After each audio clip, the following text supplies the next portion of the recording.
Hi and welcome to this Leaving Cert Higher Level Applied Maths video. In this video, we're going to look at a previous exam question.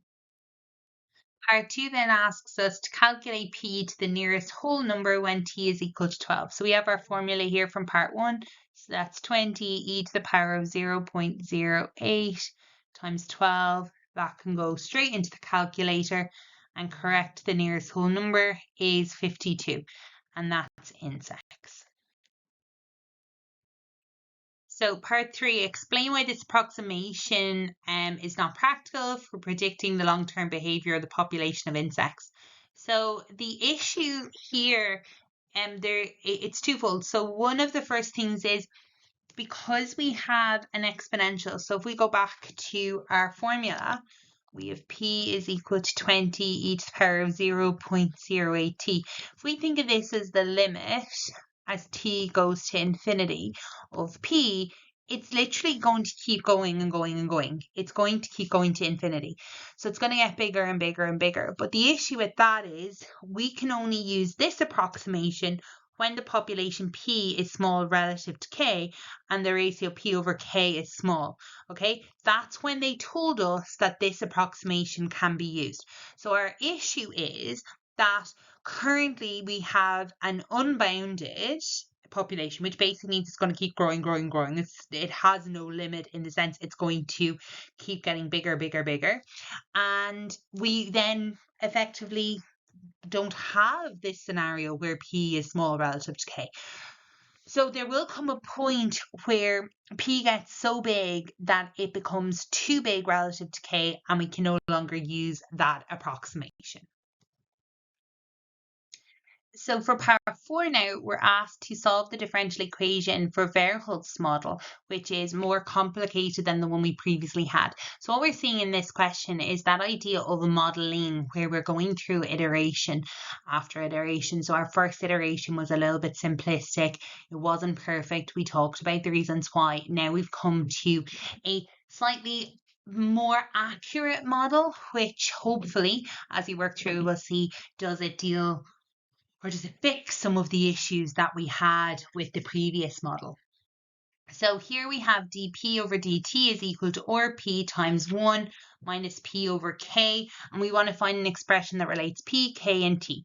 So we're solving to get p equals. Now, note that 1 over y times x minus y is equal to 1 over x times 1 over y plus 1 over x minus y. So this little piece of information is something we're going to use. And let me just put a box around it. And this is going to help us with our integration. So the first thing we're going to do is I'm going to just write my differential equation here. And we're going to separate this out. So I'm going to bring all of this to the other side, and I'm going to leave my or. So that gives me 1 over p times 1 minus p over k, and that's dp is equal to or dt. We're going to integrate both sides here. Again, same initial constraints. We know when t is 0, there were 20 insects. We're going to evaluate that to t and to p. So that piece on the left-hand side, we're just going to bring it to the side and use our little note and try figure out how to make this into something that's easier to integrate. So we know when we have 1 over y, which we could have as p, times x, so 1 minus the same as before. So we don't exactly have what's here yet. So notice that the thing in front of the bracket should be the same as the thing that comes second after the minus in the bracket.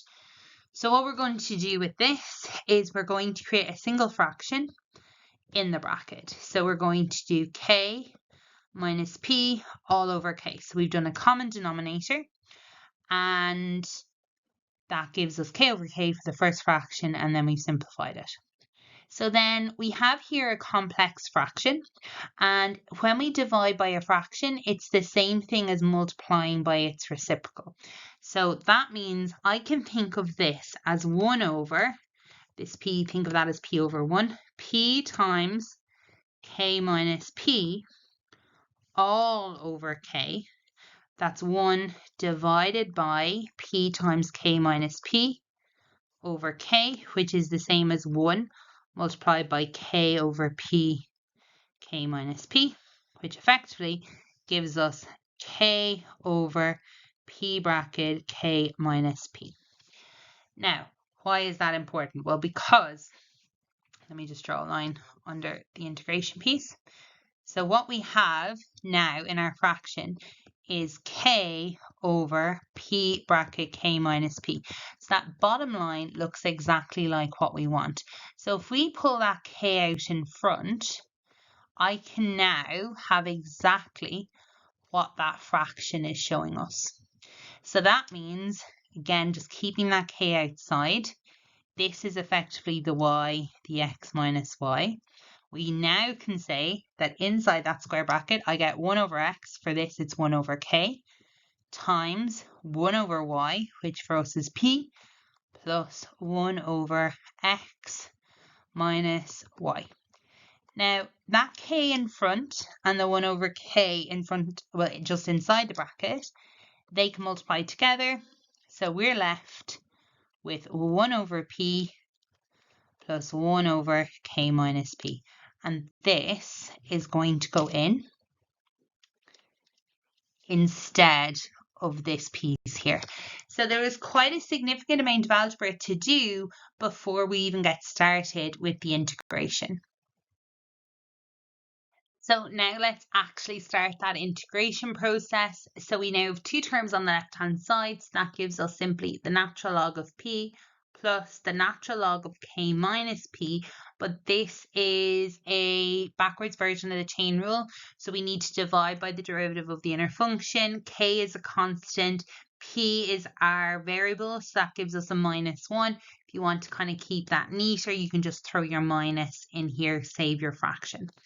So that's going to give us a nice fraction. So we're going to do RT 0t. So that gives us ln p over k minus p, which we're going to, let's see, can I make it a bit neater? So p divided by k minus p, and that's what we're going to evaluate between 20 and p.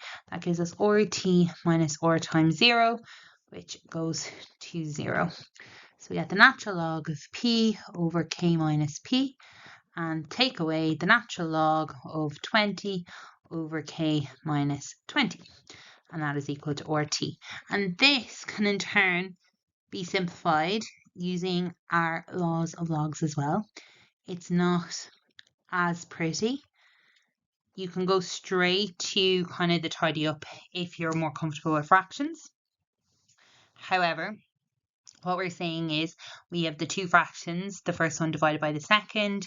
Instead of dividing by a fraction, what we do is we multiply instead by its reciprocal. So we end up with this. We're going to take e to the power on both sides. So we're left with p bracket k minus 20, 20 bracket k minus p. The natural log is gone, and e to the power of RT. So that's pk minus 20p is equal to 20k minus, so actually I'm gonna, I'll put this in a bracket, e to the power of RT. We're trying to get p on its own, so we have a pk minus 20p is equal to 20k e to the power of RT minus 20p e to the power of RT.